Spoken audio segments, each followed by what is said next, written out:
Queridos amigos de Cuatro Vientos, muy buenos días tengan todos, queridísimas audiencias, muchísimas gracias por estar con nosotros en el inicio, bueno, el único programa que vamos a tener el día de hoy en vivo, transmitiendo desde la ciudad de Ensenada, Baja California, México, a través de la plataforma 4B TV. Muchísimas gracias, bienvenidos a este programa como cada quincena tenemos Praxis de Colonial. Praxis de Colonial, pues el titular de este programa es Fernando David Márquez Duarte, un amigo de Cuatro Vientos, un nuevo colaborador que está con nosotros desde el noviembre del año pasado. Él es maestro en desarrollo regional por el Colegio de la Frontera Norte, COLEF en Mexicali, doctorante también en ciencia política por la Universidad de California en Riverside, licenciado en relaciones internacionales por la Universidad Autónoma de Baja California, y en el COLEF su línea de investigaciones políticas y territorio. Y precisamente el tema que escoge el día de hoy nuestro estimado Fernando, pues es Perú, esta lucha de un pueblo contra el autoritarismo, la represión, el odio, el golpismo, la discriminación. Bueno, un resumen de lo que viene siendo desafortunadamente en muchas naciones del mundo la ultraderecha y la derecha intolerante que se está posicionando poco a poco de espacios que originalmente fueron ganados por el pueblo a través del voto. Esa es una situación que no debemos de perder de vista. ¿No sé si Galtier? Así es, amigos, amigas de Cuatro Vientos, muy buenos días. Gracias por estar siguiendo este programa y les pedimos, como siempre, no se lo pierda. Vamos a tratar con una mirada y un enfoque diferente al que tradicionalmente ve usted en los medios convencionales.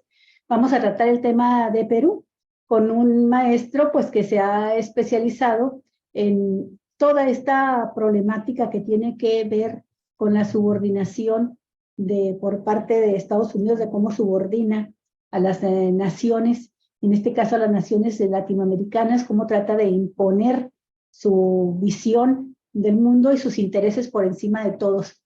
Y Perú no es la excepción. El 28 de julio de 2021, Fernando, nos sorprendió a muchísimos latinoamericanos el triunfo en Perú de un maestro rural, Pedro Castillo. No teníamos la mirada puesta en esta candidatura, estábamos viendo a Keiko Fujimori, estábamos viendo cómo se desenvolvían los partidos tradicionales en la contienda, y de pronto, como si saltase un conejo de un matorral, sale Pedro Castillo con su sombrero y resulta que tiene la mayoría del voto. El pueblo rural, fundamentalmente, que Perú tiene todavía mucha población rural, una parte importante de la población de la capital de Lima, pero fundamentalmente los departamentos, como le llaman allá, de pueblos indígenas, de campesinos pobres, en masa se volcaron a votar por el maestro Pedro Castillo. Y esto le permitió llegar a la presidencia y les permitió, por supuesto, a los pobladores, fundamentalmente del sur del Perú, sentir que por fin llegaba a la presidencia uno de los suyos, un hombre cercano a ellos. Y no ha sido fácil.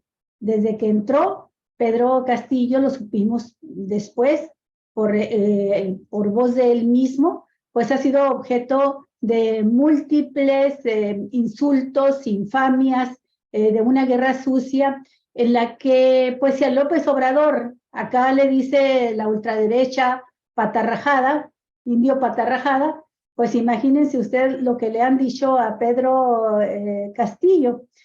Y poco a poco se fue preparando las condiciones para que lo sacaran del gobierno. Yo ahí dejo esta parte de introducción. La siguiente que me gustaría también abordar y que creo que nos vamos a detener un poco más adelante en ello, es la respuesta tan importante, tan contundente que ha dado la población, una respuesta que la clase gobernante no la esperaba, ¿verdad? Una respuesta que ha llevado también a niveles de represión, que los medios regularmente guardan silencio respecto a ello, porque pues nos preguntamos acá Javier y yo, ¿cómo estarían las cosas si tuviésemos escenas represivas como esas que se dan en Perú, las estuviésemos viendo, por ejemplo, en Cuba o en Venezuela o aquí mismo en México, pues estarían los medios de comunicación incendiando al país, ¿no? Y acá, en cambio, poco sabemos, pero es muy fuerte la resistencia que se está dando. Te dejo la palabra, querido Fernando, para que tú nos des tu visión de lo que es Perú y lo que está sucediendo ahí. Adelante y bienvenido. Gracias, Sole, gracias, Luis. Bueno, como ya bien comentaron, la situación en Perú es, la verdad, yo considero crítica actualmente. Un poco de contexto, como bien dijeron, pues Pedro Castillo gana las elecciones presidenciales en Perú en el 2021. Sin embargo, sí quiero aclarar que no fue de la nada, ¿no? Pedro Castillo fue líder de la lucha y las protestas por los derechos de los trabajadores de la educación y por el aumento de sueldos muy fuerte en los poquitos años anteriores, y de ser un líder de lucha sindical rural, se convirtió en la opción más viable para la izquierda en Perú. Crea un partido, así muy poco tiempo antes de las elecciones, y para sorpresa de la mayoría, pasa, me parece que a segunda vuelta, y ahí es cuando lo eligen. También es importante aclarar que pues era una coyuntura muy especial, porque la otra opción era Keiko Fujimori, pues una doña súper corrupta, delincuente, cínica, que ha estado en la cárcel, hija del dictador Fujimori. O sea, era ya, pues ahora sí que era lo menos peor, ¿no? Y eso es en todos los países, que siempre decimos no hay buena opción, es la menos peor, pero literalmente en Perú eso sí era lo menos peor. Entonces, Pedro Castillo llega en una coyuntura muy especial, pero también muy difícil, porque pues no tenía una experiencia en la administración pública de ninguna forma, ni en la política convencional de partidos, ¿no? Aunque en la política, pues claro que tenía experiencia, porque las luchas sociales es política. Llega con un Congreso en contra, dominado por el partido fujimorista y la derecha, ¿no? Los aliados en general. Entonces también ahí la tenía súper difícil. Y también, pues Castillo no es perita en dulce, ¿no? O sea, eh,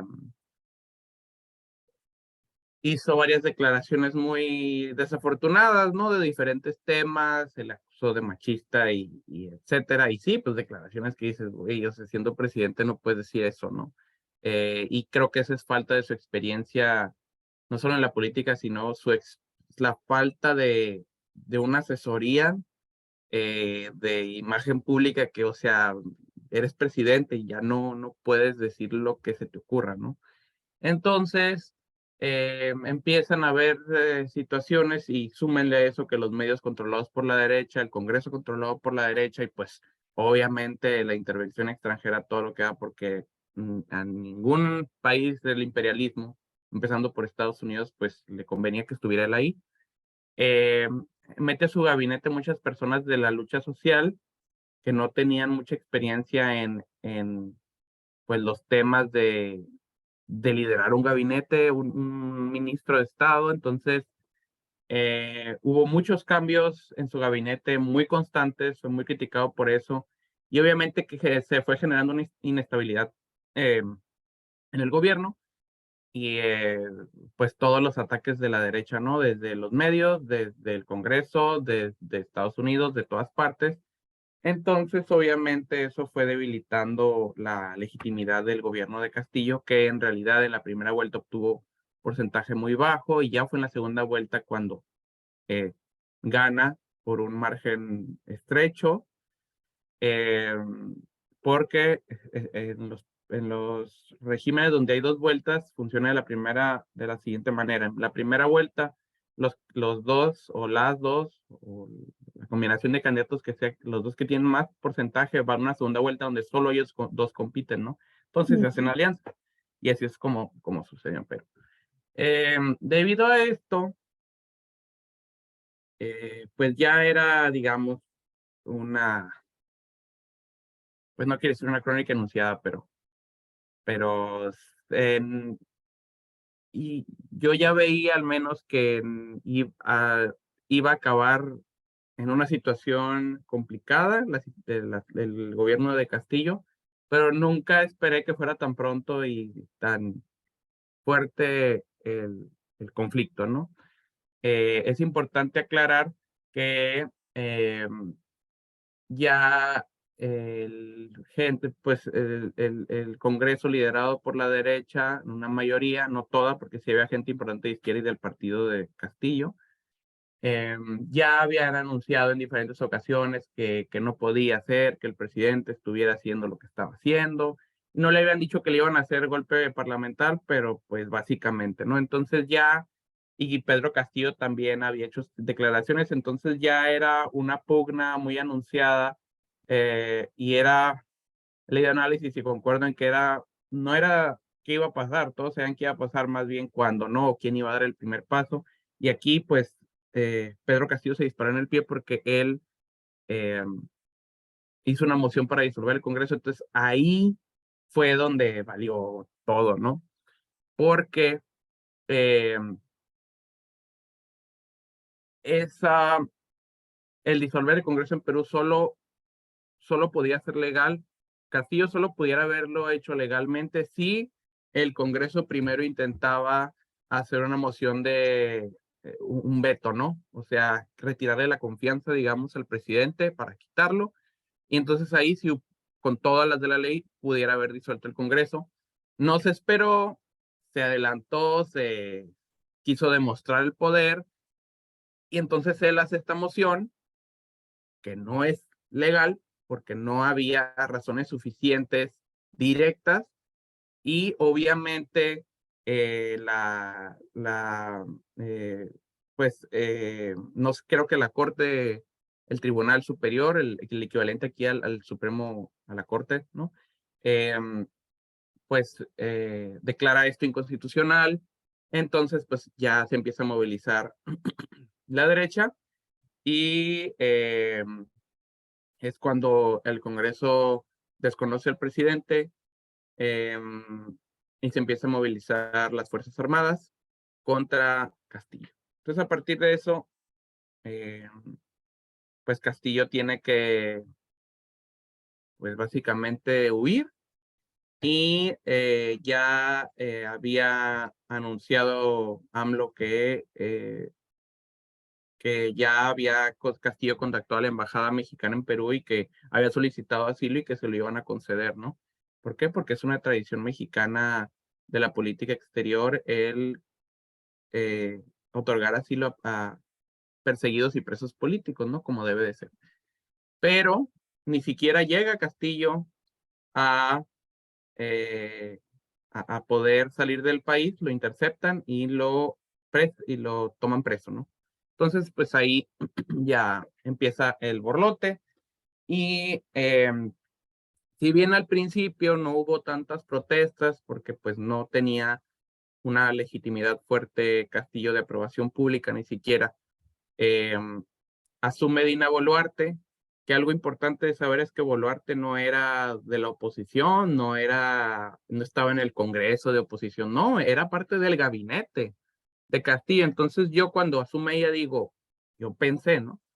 Ok, pues es continuidad, qué bueno que no asumió la derecha, va a tratar de solucionar las cosas y apaciguar mientras puede volver Castillo o se convocan a nuevas elecciones, pero no va a reprimir y no va a deshacer lo poco o mucho que logró Castillo, ¿no? Pero pues no, o sea, esta Boluarte siendo del gabinete de Castillo, pues continúa con la orden de aprehensión de Castillo, eh, este, pues deshace lo último que hizo Castillo, hace cambios en el gabinete y empiezan las protestas, sobre todo de personas de las zonas rurales donde más tenía Castillo legitimidad, que son en su mayoría pueblos indígenas y también Campesinos pobres. comunidades rurales.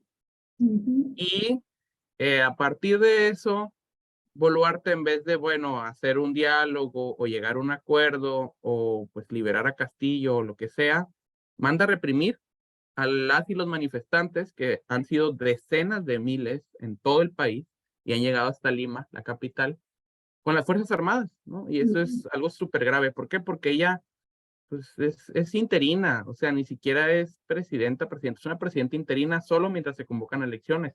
Se supone que se tenía que convocar elecciones en menos de un año y ya con esto, pues ya yo creo que ella se va a escudar y va a extenderse en el poder como lo hizo Áñez en Bolivia, quizá, lamentablemente.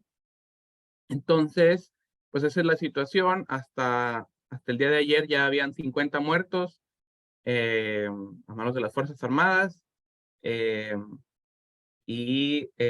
Bueno, ahorita continúo a decir algo de una colega abogada peruana que está ahí en el frente y que nos ha actualizado mucho, que la conocí en la escuela de verano de posgrado de la UNAM que participé, pero pues no sé si tengan preguntas primero y ya continúo. Y cómo no, Fernando, yo sí tengo algunas preguntas y comentarios. Primero, ¿qué opinión te merece pues la inestabilidad política que ha existido en Perú desde hace años? Tienen ya con esta mujer, Dina Boluarte, que es una presidenta de facto, ya son 6 presidentes en 6 años. De hecho, lo que mencionaste ahorita respecto a Pedro Castillo y los problemas que tuvo para poder estabilizar o tratar de estabilizar su gobierno, fueron más exitosos que los que tuvieron otros presidentes, porque Pedro Castillo de estos 6 años permaneció año y medio en el gobierno. Su periodo terminaría hasta el 2026 y pues termina abruptamente en diciembre de 2022, habiendo asumido el cargo en julio de 2021. Y asumir el cargo como parte de un proceso democrático, plenamente democrático, en donde las elecciones no estuvieron cuestionadas. Hubo algunas críticas respecto al voto aplastante mayoritario que obtuvo en zonas rurales o en comunidades de indígenas, pero ahí es parte de la tradición. Esos pueblos se reúnen previo a las elecciones y en asambleas deciden por qué candidato van a votar, y entonces no es de extrañar que de pronto vote el 90 o más del 90% y que casi la totalidad de ellos lo hagan por el candidato que decidió la asamblea. En este caso decidieron votar por Pedro Castillo y por eso ganó. Entonces, Pedro Castillo llega a la presidencia de Perú en un contexto de una gran inestabilidad política, una crisis política que no han logrado superar y que se ha abierto paso en medio de ella la ultraderecha fujimorista. Esta fuerza política que pues con Fujimori en la cárcel y con la hija sin ganar elecciones, pero dándole cuerda, dándole presencia a esta fuerza de derecha, ha estado siempre inclinando el Congreso hacia esta corriente de derecha a ultraderecha. Y es muy importante señalarlo porque yo tengo, y esta es la siguiente pregunta, la primera es sobre la inestabilidad política que ya venía desde antes de Pedro, no la ocasionó Pedro Castillo. Segundo, el hecho de que el presidente, la Constitución peruana, faculta al presidente para desaparecer al Congreso, ¿no? Y en todo caso llamar a una nueva constituyente.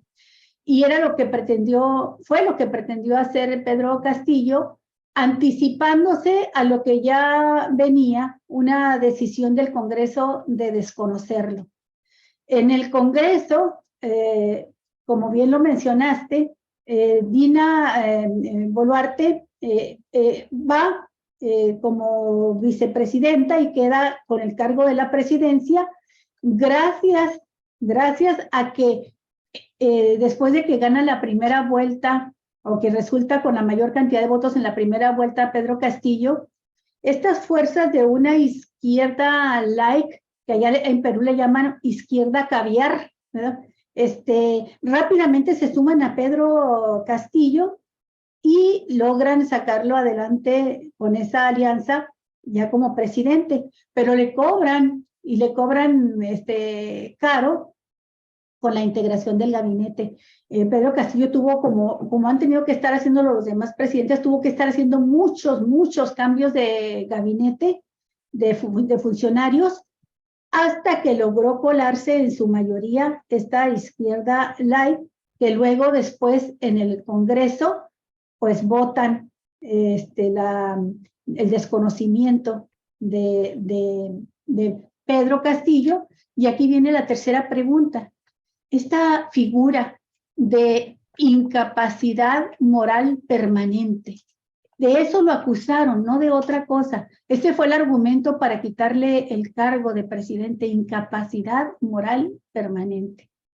Entonces, es un Congreso que, de acuerdo al decreto que emitió Pedro Castillo, ya no existía. Es un Congreso que actualmente tiene solamente un 6% de aceptación según las encuestas. Y de ese Congreso emana, pues, la decisión de dejar a Dina Boluarte. Y Dina Boluarte, como tú lo mencionas, entra con la bandera de defensa de la democracia a una acción represiva propia de las dictaduras, ¿verdad? A reprimir las manifestaciones de apoyo a Pedro Castillo, mientras que a lo refunden en la cárcel y está enfrentando, ya hay un proceso donde ya lo están acusando de otros delitos, ¿no? Corrupción, etcétera. Entonces, son esas preguntas de inicio que tengo en lo que has hecho del planteamiento hasta ahorita, Fernando. Sí, bueno, como bien resaltas,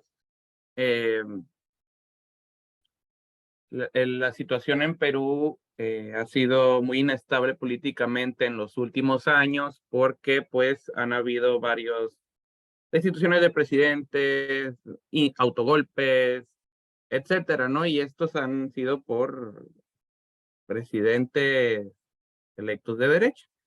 Entonces, esto también suma al contexto inestable desde por sí en el que llega Castillo y pues de nuevo a la fuerza de la derecha representada por un bloque fujimorista, ¿no? Que es, yo creo que de las derechas de América Latina de lo peorcito, ¿no? Porque De las más rabiosas. sí, no, y de las más Corruptas. criminales.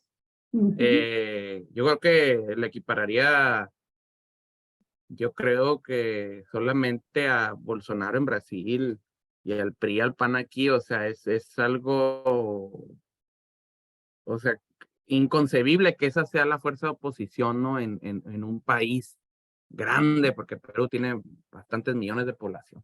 Bueno, entonces, en esta situación llega y pues como bien explicaste y yo ya había mencionado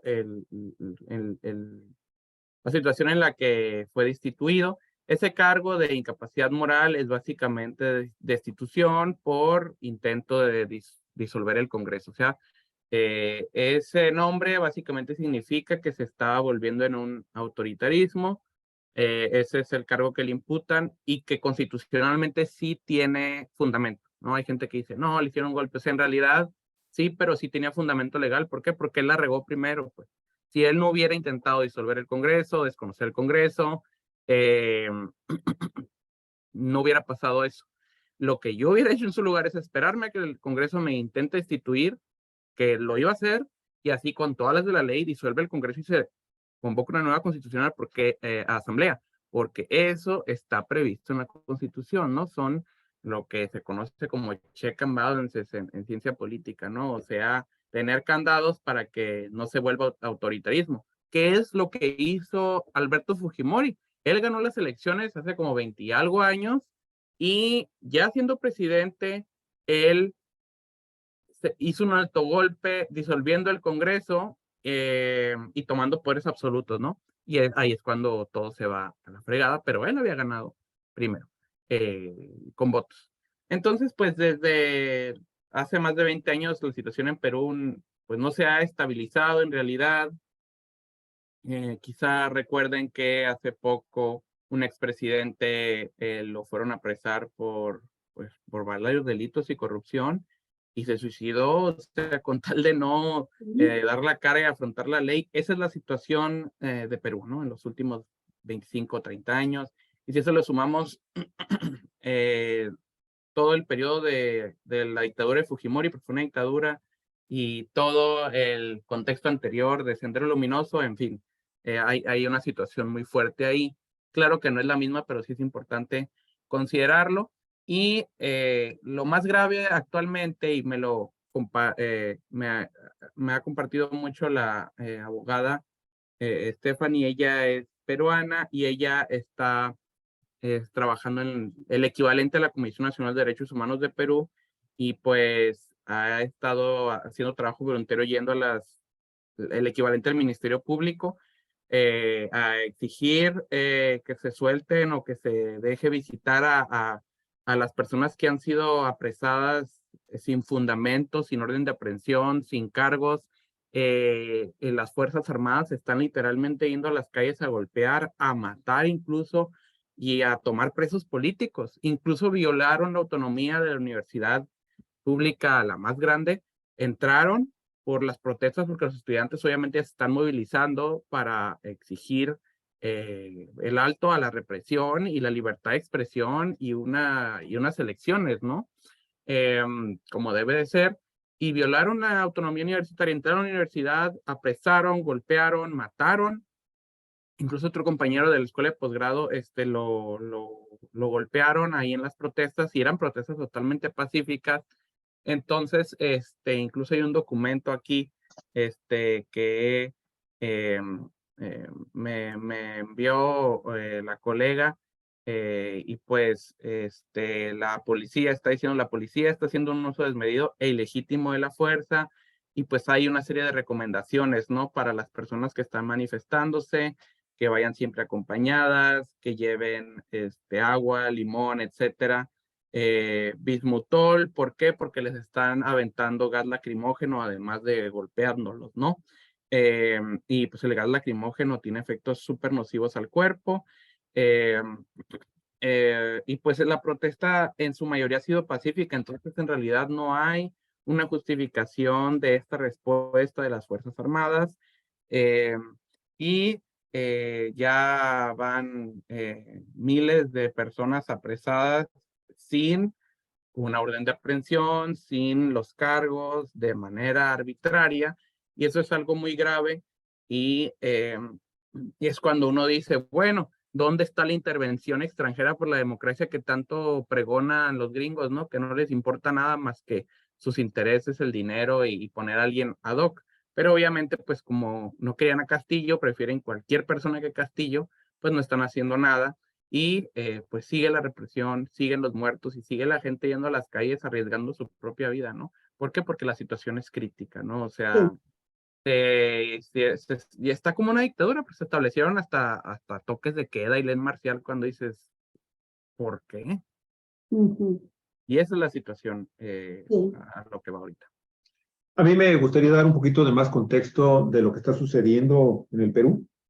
En realidad, pues no es una lucha, no es una revolución popular como la que se dio todavía en los años 2000 cuando pues Alberto Fujimori lo tumbaron. Lo tumbaron porque el pueblo casi en su conjunto se cansó del dictador, del gran corruptor y corrupto que se había birlado varios millones de dólares en prejuicio precisamente de los programas sociales y de la administración pública, y que hundió a el Perú en una profunda recesión económica y con un conflicto social muy serio.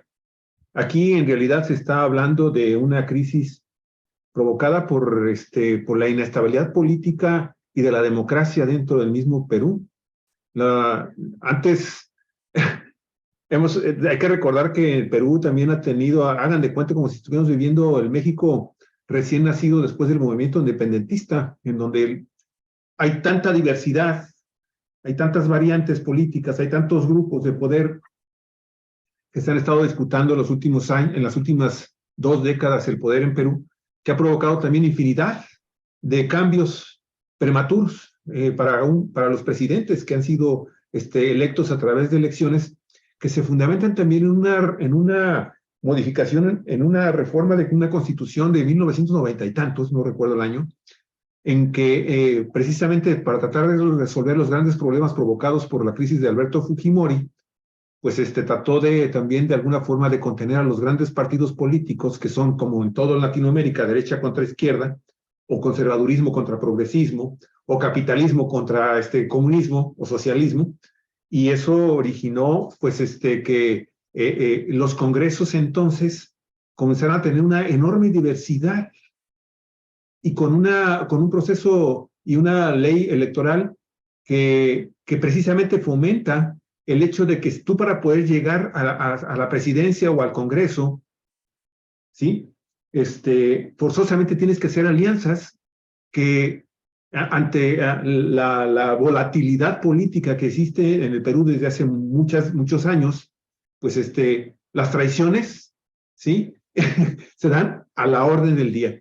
Esa misma Constitución le dio también grandes poderes y facultades al Congreso, por encima de los presidentes, ¿sí? Y sentó las bases para lo que estamos viendo hoy en Latinoamérica, pero que en Perú se han visto de una manera superlativa, los famosos impeachment, o como le dicen últimamente, los lawfare, o sea, los conflictos de ley que la guerra por el vía judicial, la guerra que permiten efectivamente lo que sucedió exactamente en el caso de Castillo, ¿no? Castillo, en un intento por crear una nueva asamblea constituyente que ponga fin a despapalle que traen desde el punto de vista constitucional por esta constitución tan sui generis que se dieron los peruanos y que provocó todos estos enormes crisis recurrentes en los cambios de poder y de presidentes en el país andino, pues él buscaba la forma de alguna forma de terminar con esas crisis recurrentes y establecer un sustento constitucional que permitiera finalmente retomar el camino adecuado, correcto de la democracia en la definición de sus cuadros directivos, de los puestos de elección popular. Y pues no le dio tiempo, porque pues el Congreso, creo que de los 130 diputados que tiene Perú en su Congreso, creo que Castillo tenía el apoyo nada más de 13 o 14 individuos, diputados y diputadas. Así es. Pero bueno, lo que habría que resaltar es entonces también en la geopolítica sudamericana, hay que ver que el Perú al sur colinda con Bolivia y con Chile. Y son dos naciones que se han dado gobiernos de izquierda progresistas también en los últimos años, que han provocado obviamente también que en algunas regiones, y más en las regiones indígenas como las que tiene Perú en el sur, que colinda con Bolivia, y que genera que cuando menos 2 o 3 de los principales grupos étnicos que colindan en el sur de Perú y en el norte de Bolivia, pues provocan precisamente que exista una especie como de solidaridad o de proyectos conjuntos, que creo que incluso Evo Morales estaba impulsando por ahí una idea de unir a todos los pueblos indígenas andinos en una especie como de un poder alterno al de los mestizos y los blancos, para tratar de equilibrar este tema de cómo se manejan los poderes y la influencia que pueden tener en sus regiones, que también es algo también muy novedoso y que se está dando también en Perú, en donde vemos regiones muy fortalecidas, en donde fundamentalmente la población es indígena. Y eso es lo que sucede precisamente en el sur. Esa población indígena del sur de Perú es la que finalmente lleva al maestro Castillo a superar la primera vuelta, y de ahí, bueno, pues entonces él tiene que agarrar, en la segunda vuelta, tiene que agarrar aliados, y bueno, pues la izquierda más o menos tradicional, que hay que recordar que también Perú tiene una izquierda bastante radical, ¿no? Con fundamentalmente una ideología maoísta, que también durante décadas estuvo combatiendo a los gobiernos conservadores de derecha del Perú, ¿sí?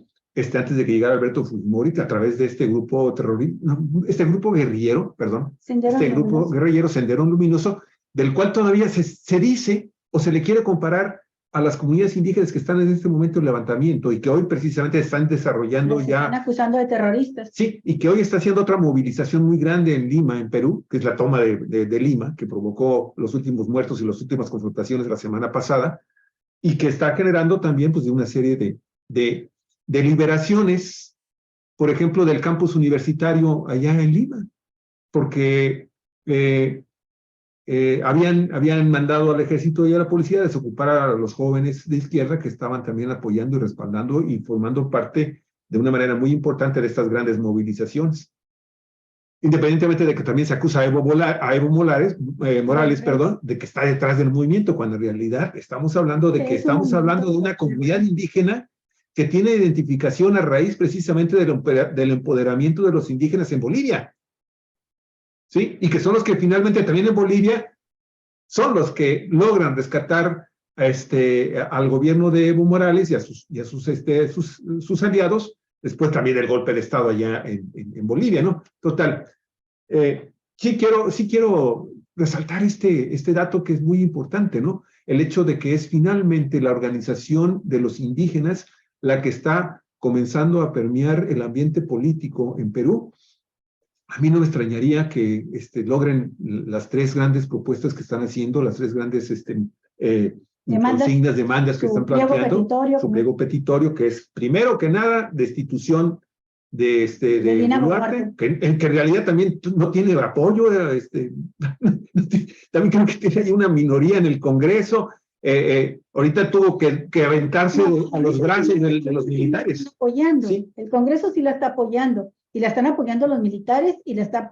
Y la urbanía. Es una coalición cívico-militar, ¿no? Así es. Cívico-policial. Y bueno, obviamente la oligarquía que lo que quiere es finalmente seguir gozando de las enormes utilidades que les da la actividad productiva extractiva de minerales, de recursos naturales, ¿sí? Asociados con los grandes intereses de los grandes monopolios transnacionales y multinacionales y financieros del mundo neoliberal.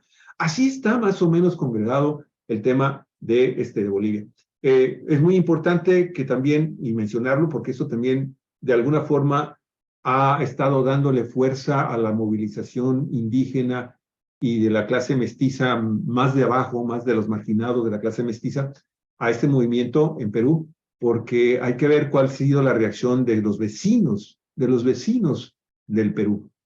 Chile se pronuncia en contra del golpe que se da a Castillo. Argentina, ni se diga. Se suma a Brasil, Ecuador, que también tiene ahí intereses, Maduro en Venezuela, se suma también el tema de Petro en Colombia. Entonces están viendo los líderes del norte, México. Entonces estás viendo un bloque de apoyo de los gobiernos izquierdistas o progresistas, como los quieran llamar, y entonces eso también le da otra perspectiva al movimiento de la movilización en cuanto a lograr esos tres objetivos: destitución de Boluarte, una nueva elección, y inmediatamente también lo que había planteado Castillo, crear una asamblea constituyente para poner fin a esa maldita constitución que permite todo tipo de excesos cometidos por los grupos que están actuando desde el poder.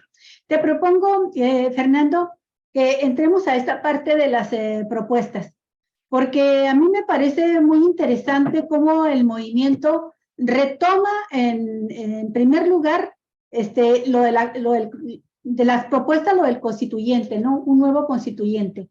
Porque, bueno, lo otro es como las demandas coyunturales obligadas del momento, que son la liberación de Pedro Castillo y la renuncia inmediata de Dina Boluarte.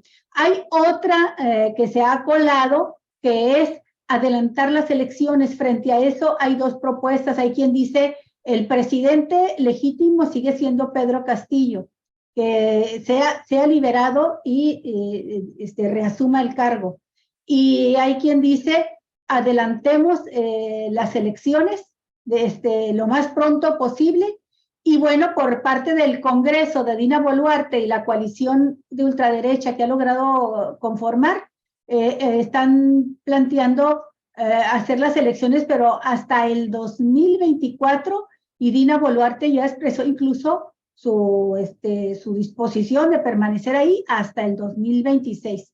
entremos a eso de las propuestas, pero también quiero agregar un comentario rápidamente. Pedro Castillo ganó en las 10 de las 11 provincias donde se desarrollan los proyectos mineros más grandes de Perú. La principal riqueza económica de Perú es la minería, número 1 en oro y en los primeros 7 lugares mundiales en varios minerales preciosos y estratégicos. Y te comento, Fernando, seguramente tienes tú registrado el dato, el Congreso ya estaba discutiendo, ya iba a votar el quitar a Pedro Castillo el cargo por conducta, por incapacidad moral permanente, antes de que Pedro Castillo desconociera el Congreso mismo y llamara a crear un constituyente. Y lo hace esto de apresurar esta estratagema de quitar a Castillo, justo cuando Castillo anuncia que el 80%, pues, que la mayoría de la mayoría de los grandes proyectos mineros, las concesiones ya estaban por vencer, y que él plantearía, ¿verdad?, que esas nuevas concesiones que se otorgaran a los mismos o a otras empresas dejaran el 80% de las utilidades para el Estado y el 20% a favor de la compañía minera, lo cual pues prácticamente volteaba la situación actual. Este es un elemento de fondo de interés económico que puede estar detrás de la exitosa destitución de Pedro Castillo y su encarcelamiento. Adelante, Fernando. Pero sí es importante aclarar que no, hasta que el Congreso no votara para destituirlo, él no podía haber disuelto el Congreso. Entonces, de nuevo se adelantó, o sea, ese fue el error de Castillo, ¿no?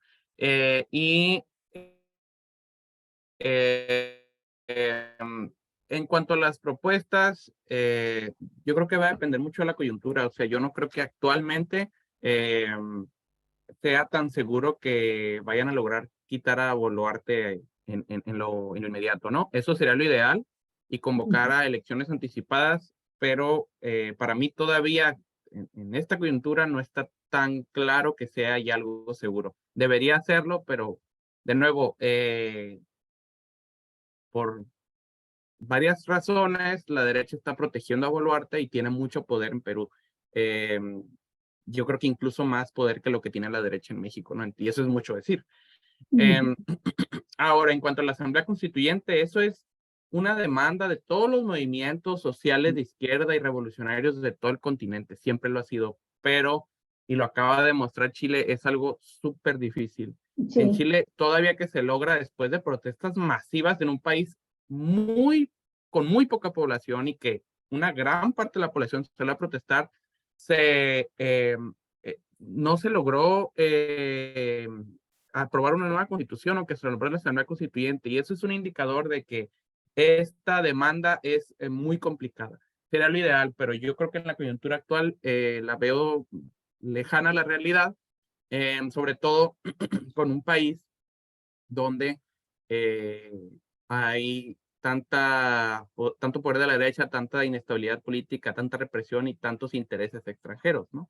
Incluso más que en Chile, ¿no? Chile no, Perú, como dicen, bien dicen, pues representa más intereses económicos extranjeros, ¿no? Todavía por la cantidad de recursos y la posición geopolítica del país actualmente, ¿no?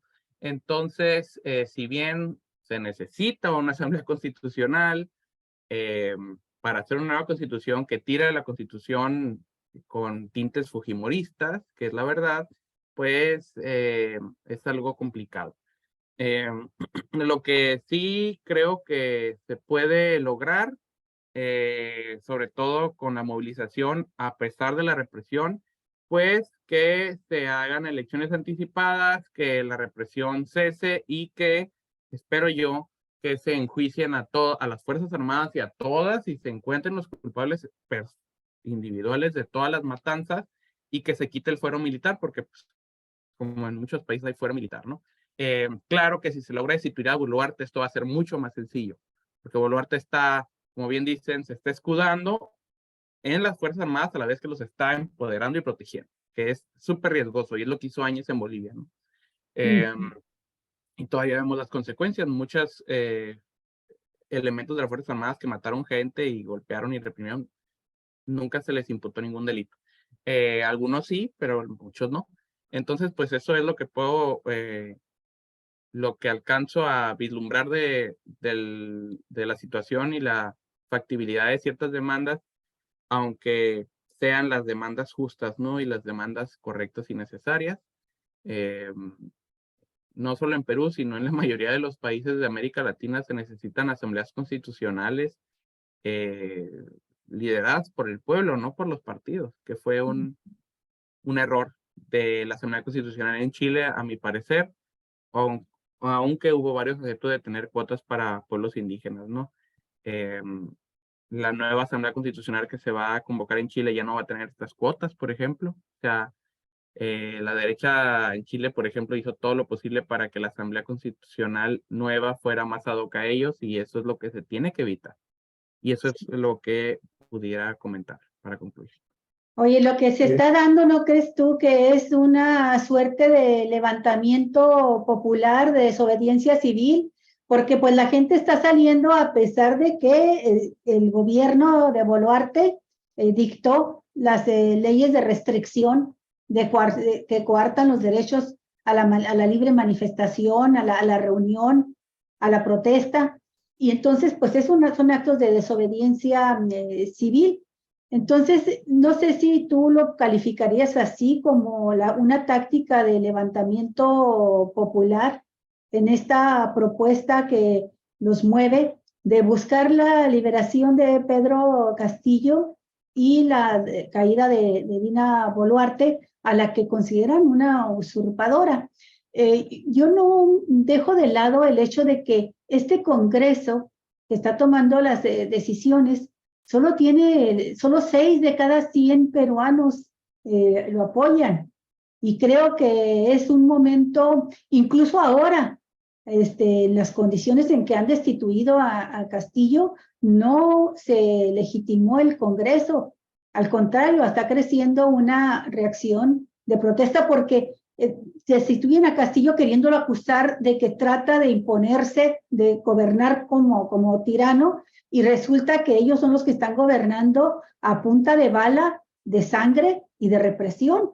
Y pues la gente no es tonta, la gente está viendo quién es quien está matando, ¿no? Tienen más muertos ya que días en el gobierno. Y entre los muertos, niños, por lo menos 5 niños. Estaba viendo que incluso asesinaron a mansalva, dispararon contra un médico que estaba atendiendo a un herido en estas protestas populares, callejeras, ¿no? Entonces, son varias comunidades las que se han mostrado rebeldes, y son comunidades que se nos había pasado a comentar. No se trata nada más de indígenas y de campesinos pobres, se tratan de trabajadores muy importantes de regiones mineras. Son regiones fundamentalmente ricas en minería, las que apoyaron también a Pedro Castillo y las que se están levantando ahora. Y quien está respaldando estas demandas es el Partido Perú Libre, que por otra parte me llama la atención muchísimo, Fernando, que dicen caer en el discurso de que Pedro Castillo ya no es el presidente y que se convoque a nuevas elecciones, es darle ya legitimidad a una estratagema que se vino desarrollando desde que Pedro Castillo asumió la presidencia. Más tardó en rendir protesta en que se empezaron a mover las fuerzas que querían ya destituirlo, ¿no?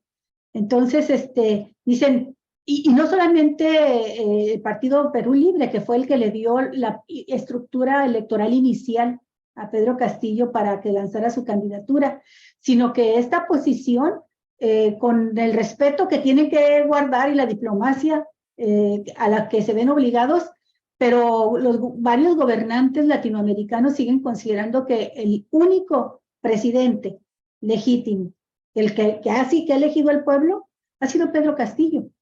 Dina Boluarte es una usurpadora impuesta por un Congreso que no tiene el respaldo popular, que ya lo perdió, si es que lo tuvo en las elecciones, ya lo ha perdido.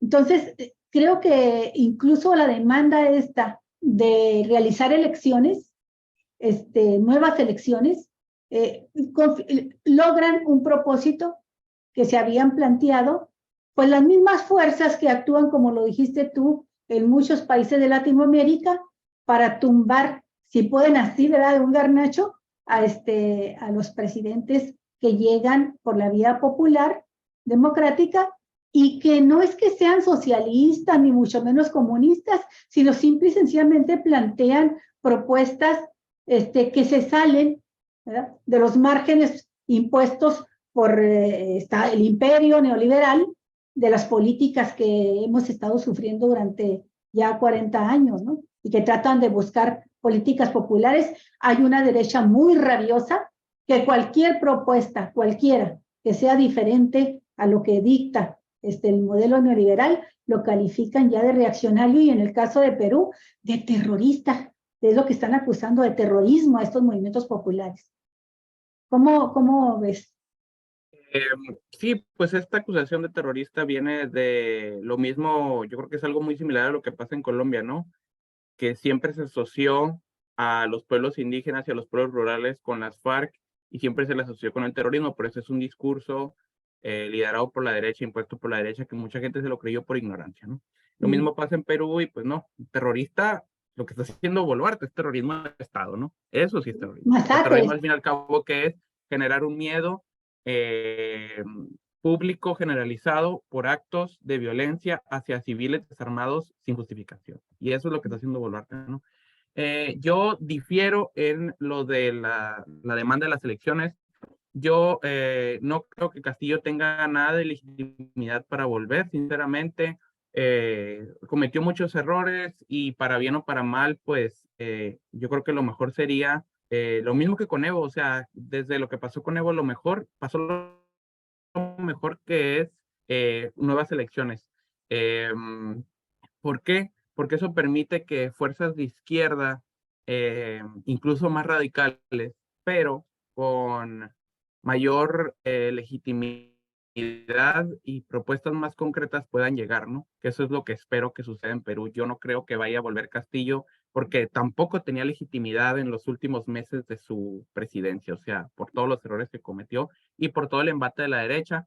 Pero también hay que estar muy al pendiente de que no sea un pretexto para que la derecha asuma el poder, ¿no? Ni la derecha fujimorista, ni cualquier derecha, y que tampoco sea un pretexto para que Boluarte, que básicamente ya es derecha, se quede en el poder. Porque esto no es posible y no se puede permitir.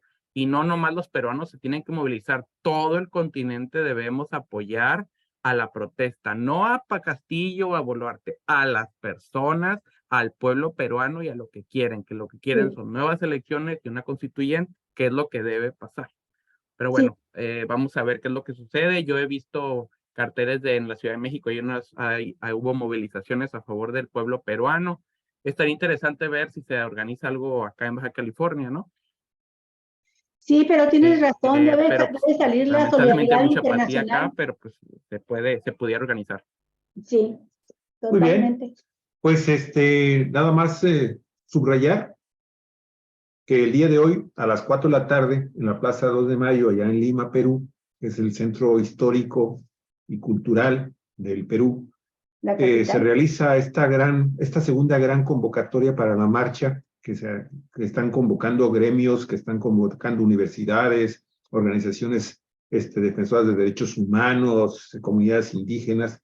6, 8 provincias van a estar presentes, representantes de 6, 8 provincias van a estar presentes en esta mega marcha, que de nueva cuenta se anuncia. Ya están cerrados 83 caminos de acceso a Lima para tratar de evitar que lleguen los manifestantes. En fin, hoy es un día muy importante, amigos y amigas de Cuatro Vientos, allá en Lima, en Perú, porque se puede definir cualquiera de las dos opciones. La negociación, el diálogo, ¿sí? El cumplimiento, el inicio del cumplimiento de las peticiones de los manifestantes. O segundo, continuamos, y no hay que olvidar que en Perú, en ciertas regiones, creo que hay 7, 8 regiones también del Perú, en donde la presidenta interina Boluarte ha declarado casi el estado de sitio, ¿sí? La violación, la eliminación de los derechos humanos motivados precisamente por los grandes movimientos de inconformidad que existen en las calles. Así que hoy es un día muy importante. Hoy ya lo es, de hecho, porque incluso hoy se inauguró en Argentina, en Buenos Aires, se inauguró la 33 reunión de la CELAC.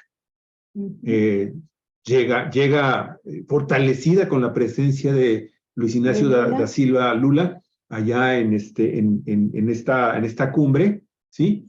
Y en donde ya se están definiendo acciones económicas y políticas en conjunto, como la que hoy convocó también, y con relación al Perú,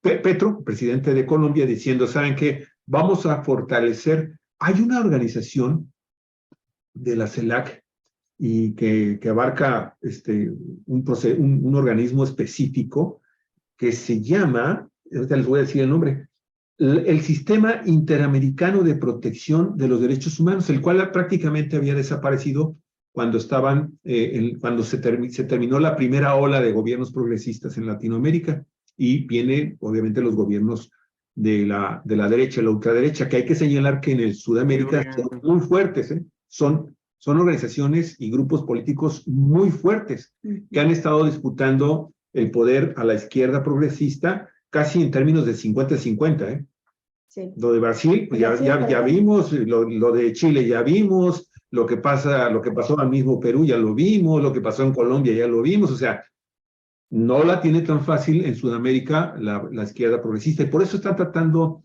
de implementar programas y reactivar instrumentos que permiten que entre los mismos gobiernos progresistas protejan a esos gobiernos que llegan al poder finalmente a través del voto popular, y que no sea tan fácil implementar los famosos impeachment, los famosos lawfare, o como usted le quiera llamar, ¿sí? Los golpes de Estado blandos, para que finalmente estos gobiernos finalmente pues se respeten por parte de la parte opositora, sí, y no se impongan a través de este tipo de mecanismos que ha ideado la derecha y la ultraderecha para hacerse de una manera muy burda, muy ilegal del poder.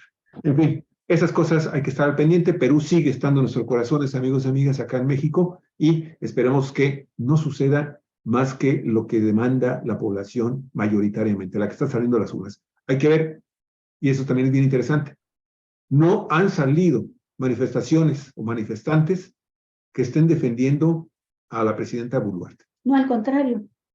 Al contrario. Eso es muy significativo, y eso es algo que en los Estados Unidos, en la Casa Blanca, deberían de estar observando y decir, ¿saben qué?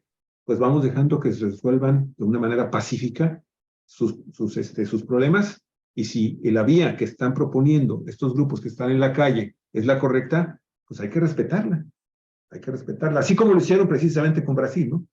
Porque ahí sí, de plano, no había pasado una semana cuando ya querían hacerse del poder los ultraderechistas, pero ahí algo sucedió, obviamente, desde la Casa Blanca, para que el ejército no apoyara a quienes habían estado insistentemente pidiendo su apoyo, vía incluso Jair Bolsonaro, ¿sí? Para darle el golpe de Estado a Lula, o impedirle incluso que tomara el poder allá en el Brasil. Así están las cosas, amigos y amigas, en esa región tan queridísima en nuestros corazones. Ojalá, amigos, CELAC, a la cual no fue el presidente de México.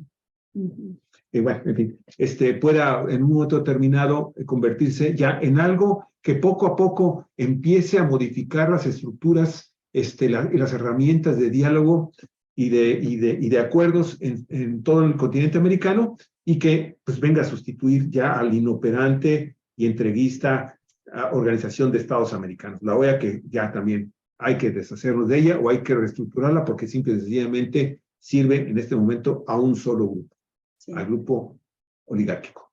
Fernando, ¿tú con qué te vas? ¿Con qué te despides? Pues agradeciendo el espacio de nuevo y ampliando la demanda del pueblo peruano de alto a la represión, de justicia para las personas asesinadas y violentadas, y pues que se logre unas elecciones para que el pueblo peruano decida a quien quiera de líder del Estado, y pues eso implica que ya por fin salga Boluarte y pues digo, quisiera que fuera, que se lograra la Asamblea Constituyente. Le veo difícil, pero pues si el pueblo decide y la derecha pues no hace otra cosa peor, pues espero que sí se logre. Por lo menos una reforma importante, ¿no, Fernando? Porque esto de la incapacidad moral permanente y que sea motivo para destituir a un presidente, que no es, Castillo no es el primero, a otros les han aplicado también esa norma, viene de 1823. Este año se cumplen 200 años con esa causal que faculta al Congreso peruano para destituir presidentes, y no tienen que demostrar, poner ninguna prueba ni especificar alguna acusación concreta.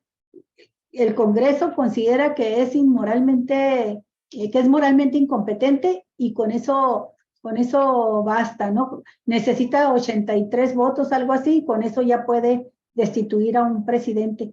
Y cuando Fujimori pudo haber reformado esto, eliminado, no lo quiso eliminar porque pensó que le iba a servir en el futuro. Cuando tuvo la fuerza para hacerlo y reformó la Constitución, eso no lo tocó. Pero creo que ese tipo de normas que ya tienen 2 siglos es lo que dificulta a Perú lograr un marco jurídico que le permita más estabilidad política a los gobiernos electos democráticamente, ¿no? Y bueno, pues yo me quedo de lo último que tú mencionabas, Fernando, con el planteamiento de la necesidad de no dejar solo al pueblo peruano en su resistencia contra esto que se está consolidando rápidamente como una dictadura, ¿no? Una dictadura legítima desde un Congreso sin aprobación legal, popular, y que sí hace falta mucha manifestación solidaria en Latinoamérica, tanto a nivel de gobiernos como a nivel de pueblo. Pues yo creo que te escuchó el presidente López Obrador, porque si bien es cierto que no está en esta reunión, la número 33 de la Comunidad de Estados Latinoamericanos y del Caribe, la CELAC, mandó un video. Y ahí, ¿qué fue en lo que se centró su discurso? No debemos dejar solo al pueblo hermano del Perú. Mira. Hay que suscribir conjuntamente un comunicado para exigir el cese de la represión, que se abra el diálogo, que sea el pueblo el que decida en democracia, es decir, en elecciones limpias y libres sobre el destino del Perú, no al autoritarismo, y exigimos la libertad de Pedro Castillo, porque está injustamente encarcelado. Es parte del mensaje que le mandó a los presidentes allá reunidos, a los 33 presidentes y representantes de países miembros del CELAC, reunidos actualmente en Buenos Aires el día de hoy. Ese es el contenido. Bueno, gracias. Nos estamos viendo, amigos y amigas. Muchísimas gracias, Fernando. Gracias. Saludos. Un abrazo, Fernando, hasta donde estés ahorita, y nos vemos dentro de 15 días. Espero que te sea leve el retorno de lleno al trabajo, de nuevo. Ahí andamos. Y no más gripa. Muy bien, hasta luego. Gracias. Saludos. Amigos y amigas, cerramos el día de hoy nuestras transmisiones hasta el día de mañana. Esté con nosotros. Que tenga excelente día, buen provecho en sus alimentos. Hasta luego. Hasta pronto.